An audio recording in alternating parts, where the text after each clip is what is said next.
Graça e paz, sejam bem-vindos ao Sabedoria para Vencer. Eu sou Zildo Ferreira, sou pastor da Igreja Peniel e convido você a passar alguns minutos comigo em uma palavra de sabedoria.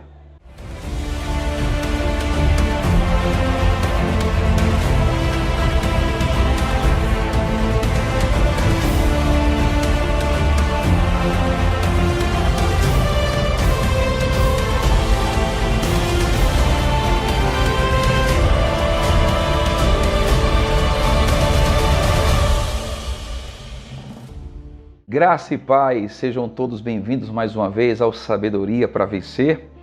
E eu quero dar continuidade àquilo que nós começamos a falar sobre constância. Eu quero usar o mesmo texto que se encontra lá em 1 Coríntios capítulo 58, que diz assim: portanto, meus amados irmãos, sede firmes, constantes e sempre abundantes na obra do Senhor. Por quê? Sabendo que no Senhor o vosso trabalho não é vão. No outro devocional, nós começamos a tentar fazer você entender sobre como é importante, como é sábio usar o tempo ao nosso favor. Para vivermos uma vida constante, nós precisamos usar o tempo ao nosso favor, não fazendo dele o nosso inimigo. Também tratamos sobre algumas características do que significa ser constante. Mesmo diante de qualquer adversidade, de qualquer circunstância, nós começamos a entender que todos nós precisamos, diante das circunstâncias, viver debaixo do propósito, da lealdade, da fé, da piedade, porque isso é uma característica de uma pessoa constante. Uma pessoa constante é aquela que vai viver uma vida estável e que, mesmo diante de qualquer provação, ele continuará se submetendo à vontade de Deus e viver uma vida constante. Nós não podemos usar o tempo como nosso inimigo, como falei, mas usarmos ele como nosso aliado. E hoje, de forma bem específica, eu quero trabalhar com vocês sobre sermos constantes na comunhão. Eu quero ler alguns textos que vai nos comprovar que todos nós, como igreja, precisamos viver em comunhão. Não só em comunhão com o nosso irmão, mas o nosso objetivo hoje, com uma palavra de sabedoria, é fazer você entender que você e eu precisamos nos manter em comunhão com o Senhor. 1 Coríntios capítulo 1, no versículo 9, o texto vai dizer para nós o seguinte: fiel é Deus, pelo qual fostes chamados à comunhão do seu Filho Jesus, nosso Senhor. Eu quero ler outro texto, li 1 João capítulo 1, do versículo 1 ao 3, que diz assim: o que era desde o princípio e o que temos ouvido, o que temos visto com os nossos próprios olhos e o que contemplamos, fica com essa palavra, o que contemplamos, e as nossas mãos apalparam com respeito ao verbo da vida.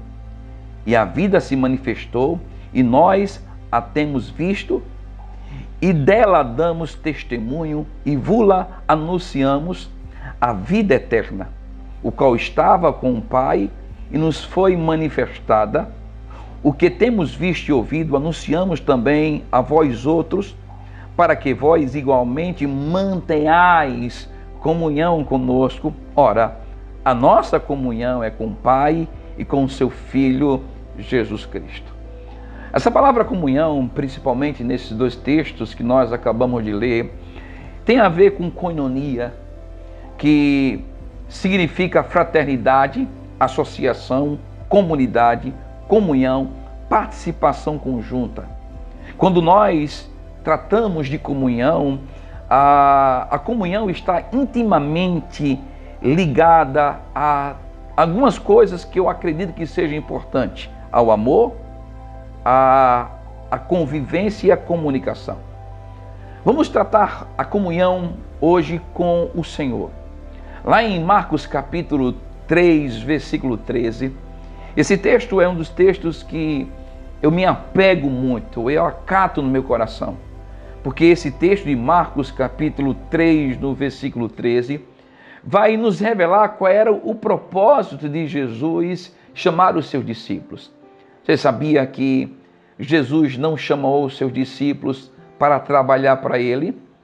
Jesus chamou os seus discípulos para estar em comunhão com ele. Olha que aqui João, olha que Marcos capítulo 3, versículo 13 diz para nós.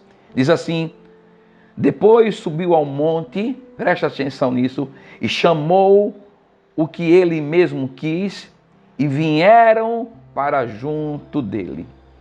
Eu percebo que nesse texto aqui, o que Jesus estava querendo, primeiramente, não é fazer trabalhadores, mas ou fazer pessoas que servissem o propósito.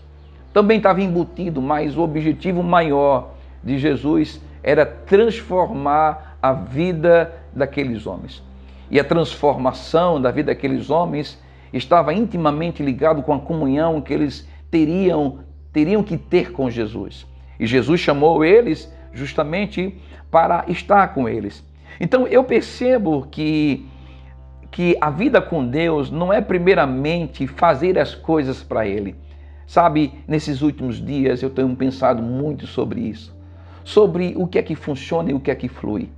O que funciona não significa, preste atenção, não significa que é um objeto de comunhão com Deus.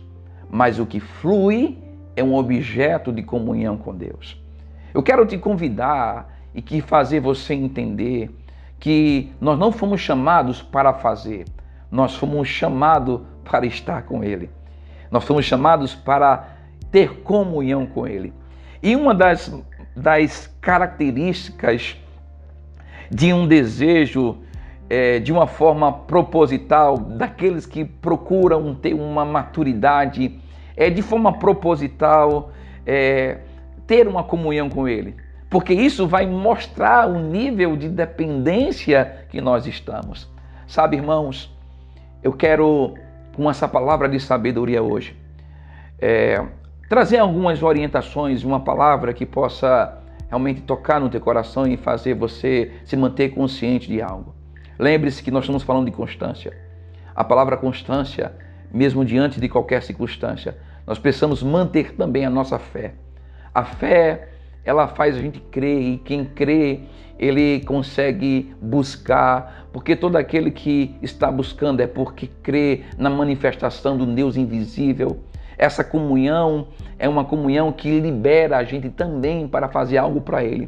Mas não é o propósito de estar com Deus, não é o propósito de servir ou de fazer algo para Ele. É de estar com Ele e contemplar e viver uma vida de coinonia, de fraternidade, de associação com o Senhor. Segundo as Crônicas, capítulo 7, no versículo 14 ao 15, olha que texto extraordinário. Diz assim: se o meu povo, que se chama pelo meu nome, se humilhar, orar e me buscar e se converter dos seus maus caminhos, então eu virei dos céus, perdoarei os seus pecados, sararei a sua terra.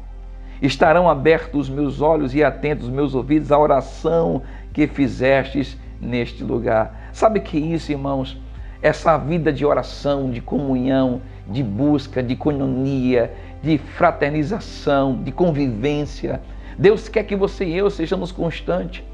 Nesses dias, Deus tem me falado muito sobre o amor ao Senhor.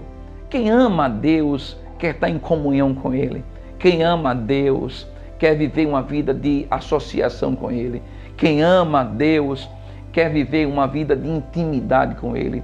É buscar de coração, é ter uma vida de ser proposital, de estar com Ele, de se manter em comunhão com Ele. E como é que isso surge? Surge sobre alguns fundamentos que são indispensáveis e fundamentais para a nossa vida. Uma delas é meditação. A palavra do Senhor fala sobre meditar na palavra, de dia e de noite. Sabe que isso, quem medita sempre estará perto de comunhão com a palavra. E quem está perto com a palavra sempre estará perto e estará em comunhão com o próprio Deus. Por quê? Porque nós não podemos pegar a palavra como uma parte teológica, mas pegar a palavra, meditar nela para nos manter conhecedores de quem é o Deus, daquilo que nós podemos, daquilo que nós temos, daquilo que nós somos nele. Então, eu quero te convidar a você se manter em comunhão, ser constante nisso. E para terminar, sobre a comunhão. Eu quero ler Jeremias capítulo 29, no versículo 11 ao 13, que diz assim: eu que sei, escuta isso, eu que sei os pensamentos que tenho a vosso respeito, diz o Senhor, o pensamento de paz e não de mal, para dar aquilo que você deseja. Aí o texto vai dizer: então me invocareis, passareis a orar a mim, eu vos ouvirei, buscar-me-eis e me achareis, quando me buscarde de todo o coração. Sabe, eu quero te convidar nesse devocional a você ter sabedoria em ser constante na comunhão com Deus.